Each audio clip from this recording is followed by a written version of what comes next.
Remarks of the President to the American Newspaper Publishers Association, Waldorf Astoria Hotel, New York City, April 27, 1961.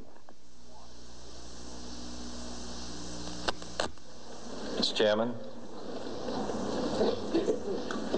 ladies and gentlemen, I appreciate very much your generous invitation to be here tonight. You bear heavy responsibilities these days, and the article I read some time ago reminded me of how particularly heavily the burdens of present-day events bear upon your profession. You may remember that in 1851, the New York Herald Tribune, under the sponsorship and publishing of Horace Greeley, employed as its London correspondent an obscure journalist by the name of Karl Marx. We are told that foreign correspondent Marx, stone broke, and with a family ill and undernourished, constantly appealed to Greeley and managing editor Charles Dana for an increase in his munificent salary of $5 per installment, a salary which he and Ingalls ungratefully labeled as the lousiest petty bourgeois cheating. But when all his financial appeals were refused, Marx looked around for other means of livelihood and fame, eventually terminating his relationship with the Tribune and devoting his talents full-time to the cause that would bequeath to the world the seeds of Leninism, Stalinism, revolution, and the Cold War. If only this capitalistic New York newspaper had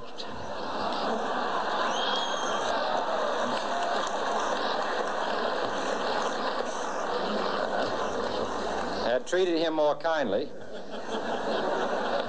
if only Marx had remained a foreign correspondent, history might have been different. And I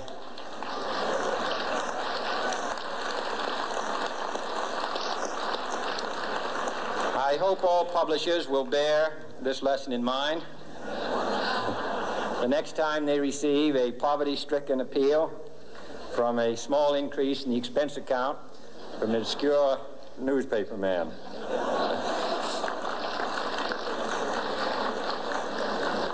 I have selected as the title of my remarks tonight, "The President and the Press." Some may suggest that this would be more naturally worded, "The President versus the Press," but those are not my sentiments tonight. It is true, however, that when a well-known diplomat from another country demanded recently that our State Department repudiate certain newspaper attacks on his colleagues, it was unnecessary for us to reply that this administration was not responsible for the press, for the press had already made it clear that it was not responsible for this administration.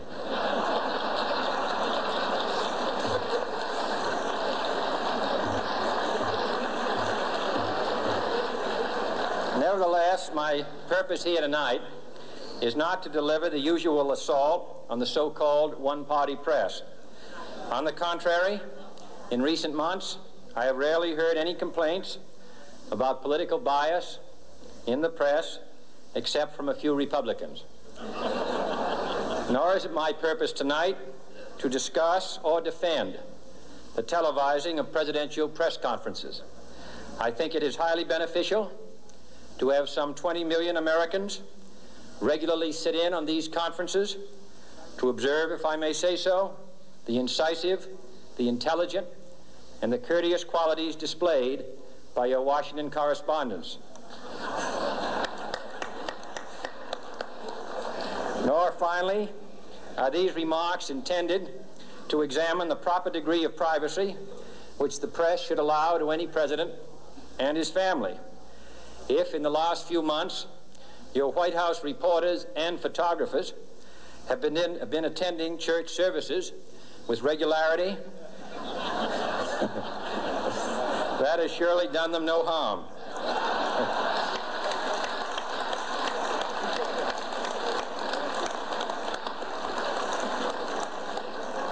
On the other hand, I realize that your staff and wire service photographers may be complaining that they do not enjoy the same green privileges, the local golf courses, which they once did. It is true that my predecessor did not object, as I do, to pictures of one's golfing skill in action, but neither, on the other hand, did he ever be a Secret Service man. My topic tonight is a more sober one, of concern to publishers as well as editors. I want to talk about our common responsibilities in the face of a common danger. The events of recent weeks may have helped to illuminate that challenge for some, but the dimensions of its threat have loomed large on the horizon for many years. Whatever our hopes may be for the future, for reducing this threat or living with it, there is no escaping either the gravity or the totality of its challenge to our survival and to our security. A challenge that confronts us in unaccustomed ways in every sphere of human activity. This deadly challenge imposes upon our society two requirements of direct concern, both to the press and to the president.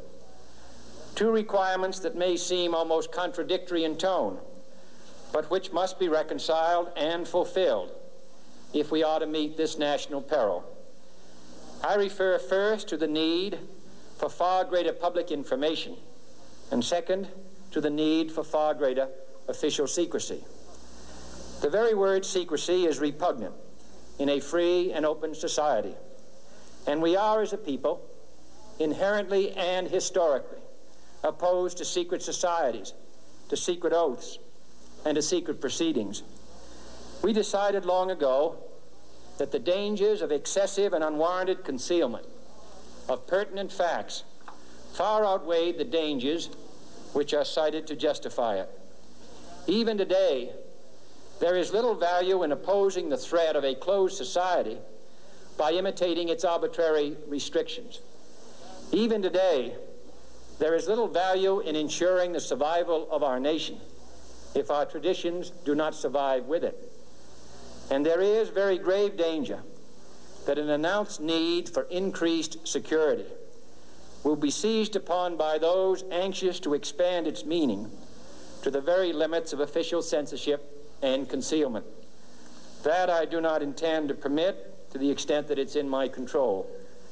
And no official of my administration, whether his rank is high or low, civilian or military, should interpret my words here tonight as an excuse to censor the news, to stifle dissent, to cover up our mistakes, or to withhold from the press and the public the facts they deserve to know. But I do ask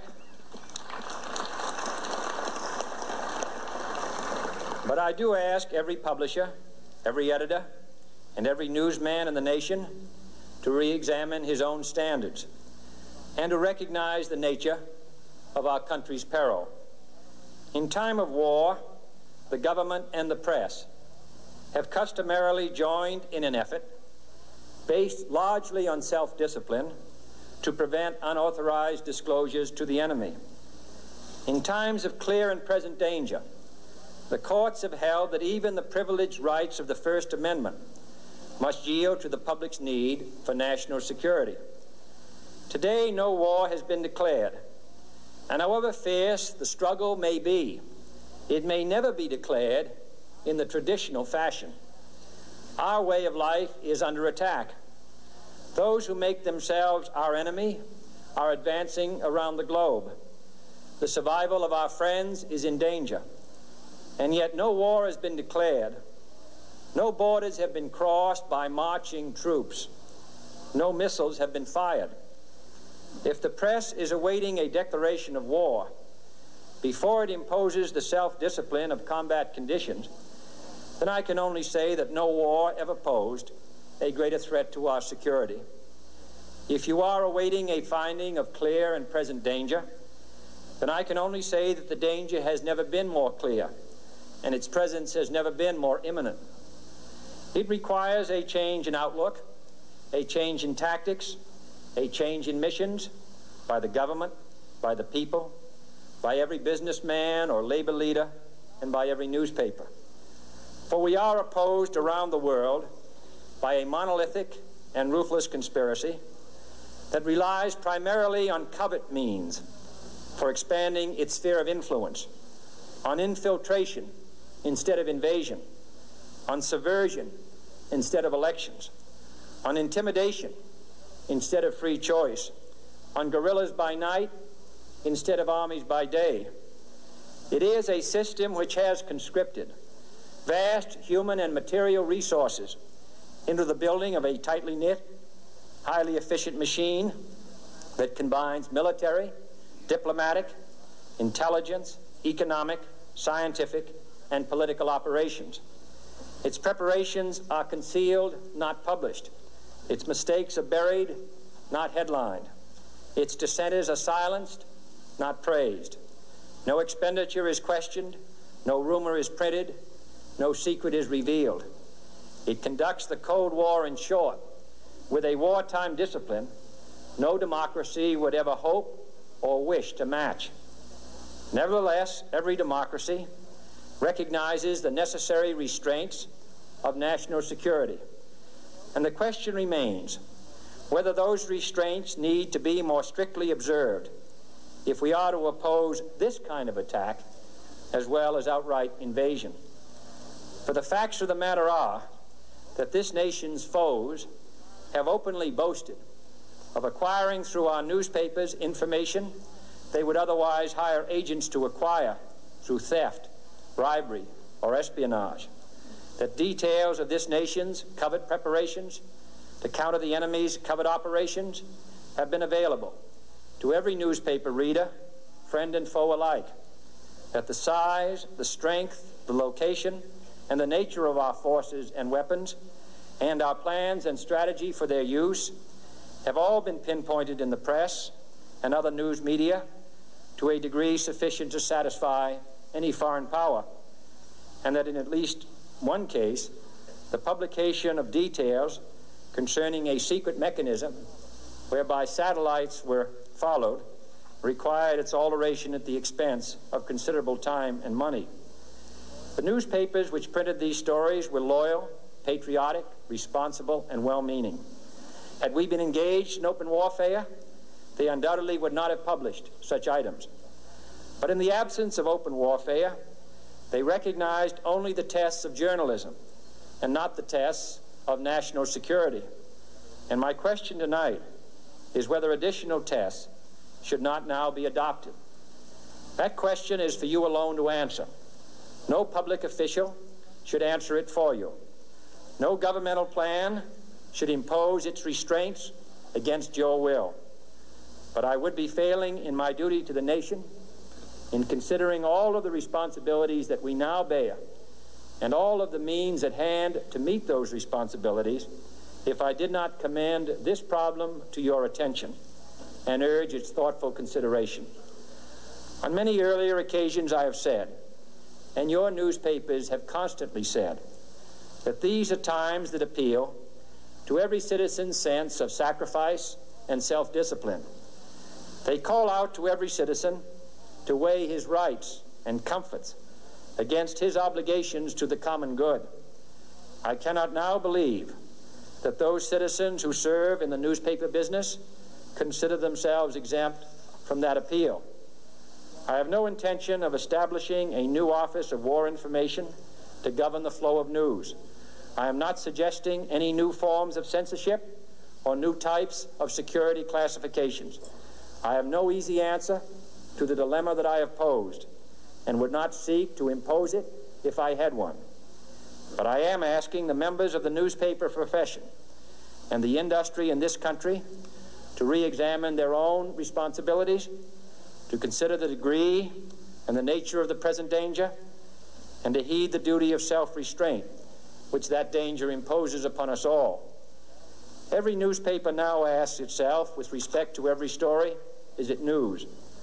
All I suggest is that you add the question, is it in the interest of national security? And I hope that every group in America, unions and businessmen and public officials at every level, will ask the same question of their endeavors and subject their actions to this same exacting test. And should the press of America consider and recommend the voluntary assumption of specific new steps or machinery, I can assure you that we will cooperate wholeheartedly with those recommendations. Perhaps there will be no recommendations. Perhaps there is no answer to the dilemma faced by a free and open society in a cold and secret war. In times of peace, any discussion of this subject and any action that results are both painful and without precedent. But this is a time of peace and peril which knows no precedent in history. It is the unprecedented nature of this challenge that also gives rise to your second obligation, an obligation which I share, and that is our obligation to inform and alert the American people, to make certain that they possess all the facts that they need and understand them as well, the perils, the prospects, the purposes of our program, and the choices that we face. No president should fear public scrutiny of his program, for from that scrutiny comes understanding, and from that understanding comes support or opposition, and both are necessary. I am not asking your newspapers to support an administration, but I am asking your help in the tremendous task of informing and alerting the American people. For I have complete confidence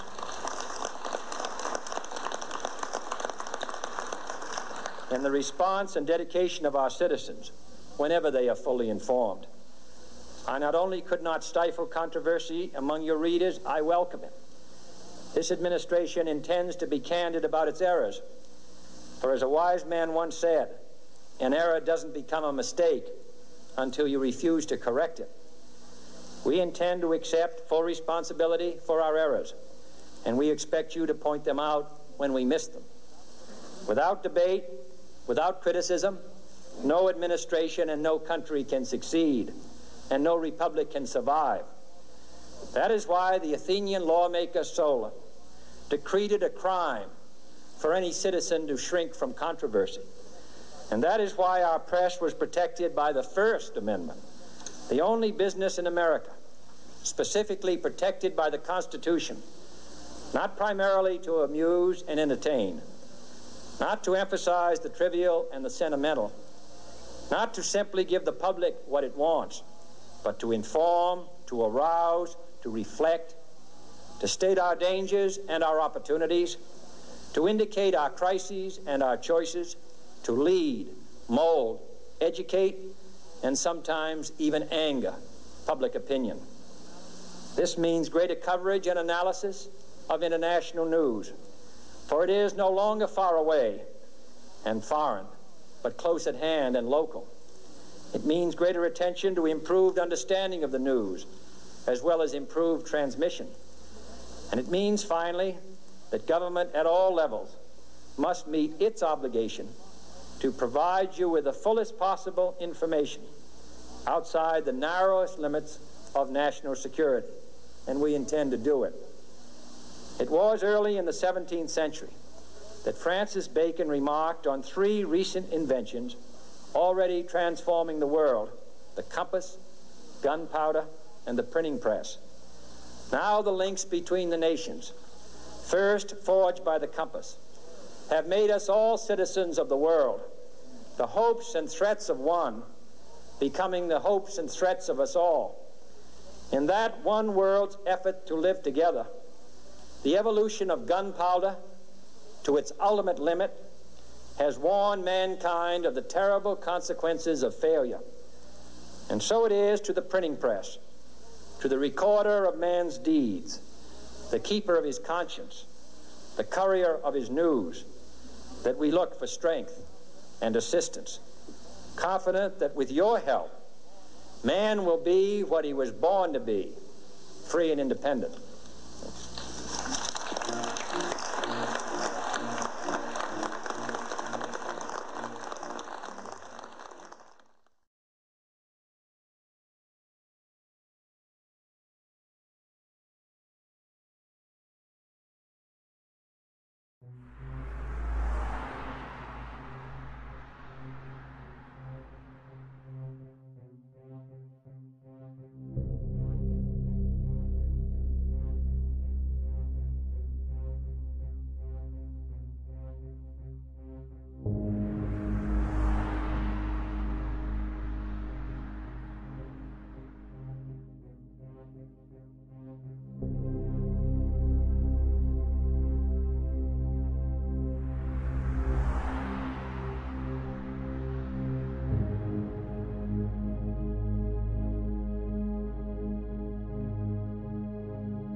Now, one side in this campaign has been telling us that the issues of this election are the maintenance of peace and prosperity. The line has been used, we've never had it so good.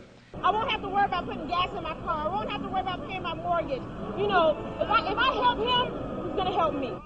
But I have an uncomfortable feeling that this prosperity isn't something on which we can base our hopes for the future. The key point I'm making right now is that the economy is moving in a positive direction. And yet our government continues to spend $17 million a day more than the government takes in. You're telling me we got to go spend money to keep from going bankrupt? The answer is yes, I'm telling you. We've raised our debt limit 3 times in the last 12 months. And now our national debt is 1.5 times bigger than all the combined debts of all the nations of the world. We're going to raise the debt limit. We always have. We will do it again. We have $15 billion in gold in our treasury. We don't own an ounce. I have been informed that the majority plans to block consideration of this amendment, which is number 1367, regarding the transparency at the Federal Reserve. Foreign dollar claims are $27.3 billion. It said that China has now surpassed Japan as the U.S. government's largest creditor, owning at least 10% of all U.S. debt, perhaps as much as $700 billion. And we've just had announced that the dollar of 1939 will now purchase 45 cents in its total value. President Obama is expected to face tough questions over the U.S. decision to pump $600 billion freshly printed dollars into its economy. Now, the move is an attempt to revive the country's finances, but will result in a devaluation of the dollar.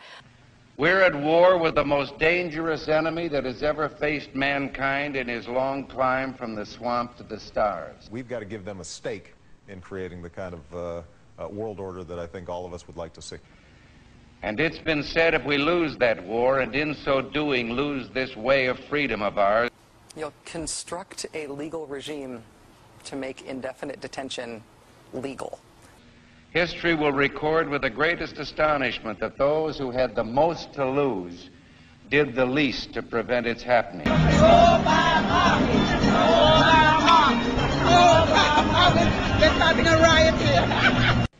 But I think it's time we ask ourselves if we still know the freedoms that were intended for us by the Founding Fathers. For some trips, it'll be faster than flying, without the pat-down. Anna was picked to go through. Pretty much everybody except the baby was picked to go through the scanner. If we lose freedom here, there's no place to escape to. This is the last stand on earth. Damn America, that's in the Bible. Whether we believe in our capacity for self-government or whether we abandon the American Revolution and confess that a little intellectual elite in a far distant capital can plan our lives for us better than we can plan them ourselves. I've got a core set of values that I think have to be advanced, and that my individual salvation depends on our collective salvation. You and I are told increasingly we have to choose between a left or right. Well, I'd like to suggest there is no such thing as a left or right. There's only an up or down. We had an election, and it was about a direction for our country. And regardless of their sincerity, their humanitarian motives, those who would trade our freedom for security have embarked on this downward course. In this vote harvesting time, they use terms like the Great Society, or, as we were told a few days ago by the President, we must accept a greater government activity in the affairs of the people. E pluribus unum, out of many, one. In the end, that's what this election is about. Well, the trouble with our liberal friends is not that they're ignorant. It's just that they know so much that isn't so. Over the course of 10 years, it would cost what it would cost us. All right, okay, we're going to. It would cost us about the same as it would cost